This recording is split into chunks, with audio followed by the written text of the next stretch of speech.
So we just talked about the sampling procedure and the sampling distribution. Now we're going to talk about something called the normal distribution model.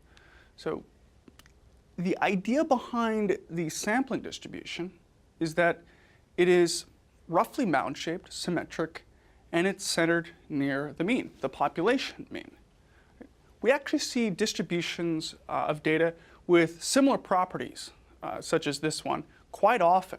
So we often see distributions that are roughly mound-shaped, symmetric, and centered near the average for that set of data points or sample means or whatever kind of data we collect.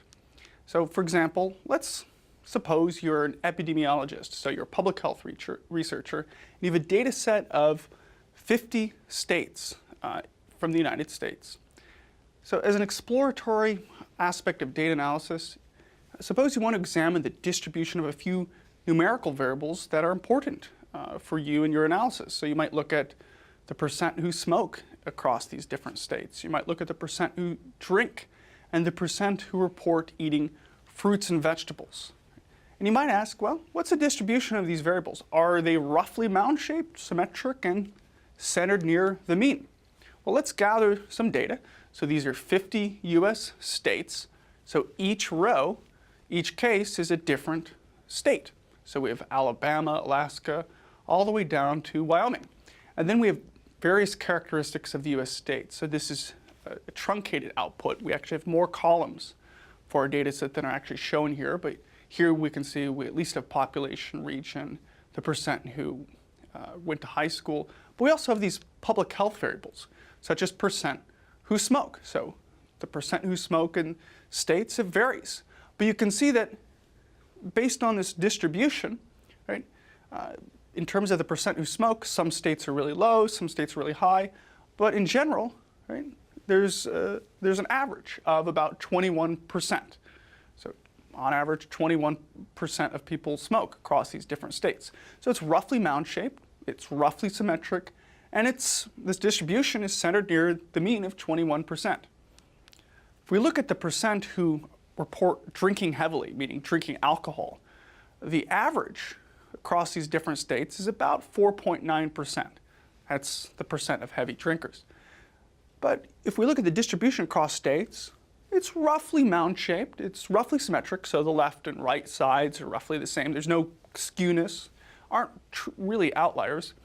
And this distribution, it's centered near the mean of 4.9%.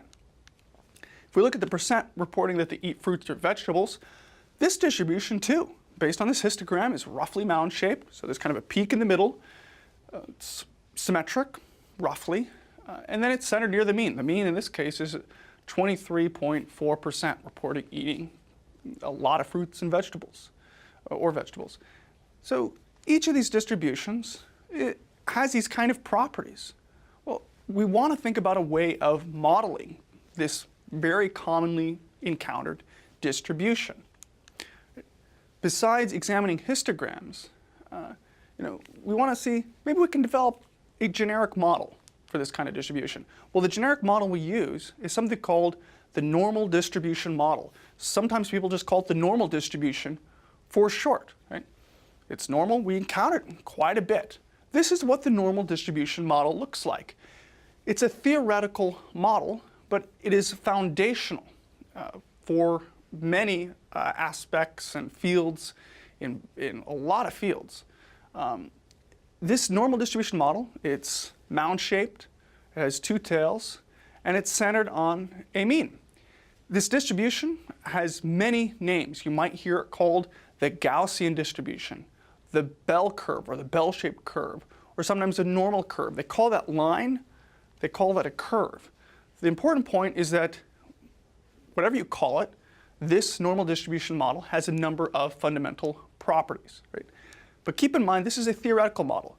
Any particular set of data, we don't expect it to fit this distribution exactly, but it'll be very close. For example, if we look at the data we were just examining on percent smoking and percent drinking heavily and fruits and vegetables, those distributions were roughly normal. But in practice, they're not exactly normal. So just keep in mind, this is a theoretical model, but it's a really good approximation for many distributions that we encounter. When we talk about a model, we typically use Greek letters. When we're talking about this theoretical model, you'll see Greek letters used to refer to the normal distribution model. This is how we denote, this is how we label the normal distribution model. Right? This is sort of a shorthand for that curve, for that distribution we just saw. Right? The way we read this is we say x, where x is some variable. It might be height, it might be age, but it's a numerical variable. We say x is distributed as a normal distribution centered on the population mean, or mu, with a variance of sigma squared. The important point here is that that tilde, that little squiggly line, that literally means is distributed as. That capital N refers to normal. Right? Then in those parentheses, that first quantity is that mean of that distribution. The second quantity is the variance. And so we label it sigma squared. Now, the important point here is that this is a model. Okay? And so we use Greek letters.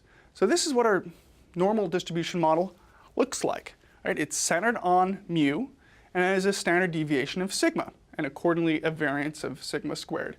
So we have a spread, we have a center, and this is a theoretical model. Right? There are many different kinds of normal distribution models. That's because the center and spread of the normal distribution model, it's governed by two parameters. Right? It's governed by the mu, and it's governed by the value of sigma. Right? So we have that mean and that standard deviation, or similarly that variance.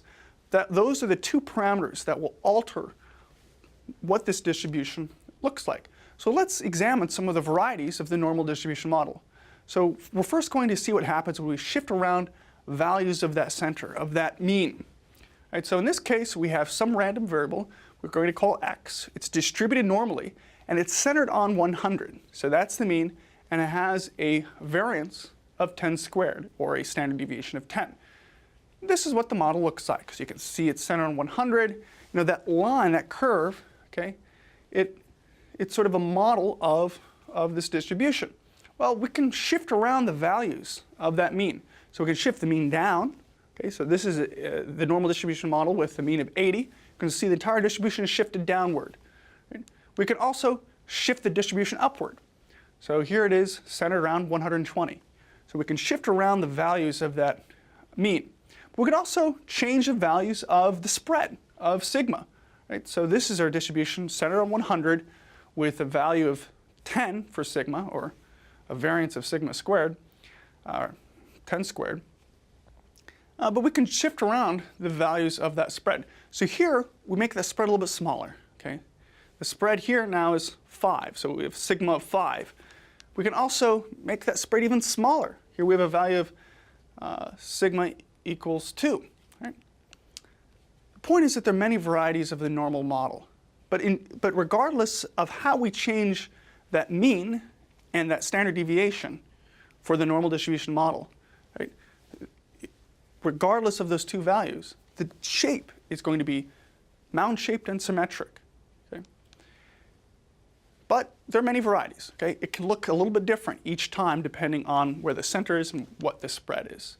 In general, the larger that standard deviation, we're going to have a flatter, more spread out normal distribution model. With a smaller value of sigma, we're going to have a peaked, very high, narrow distribution. With that, we will now explore some of the different varieties of the normal distribution model.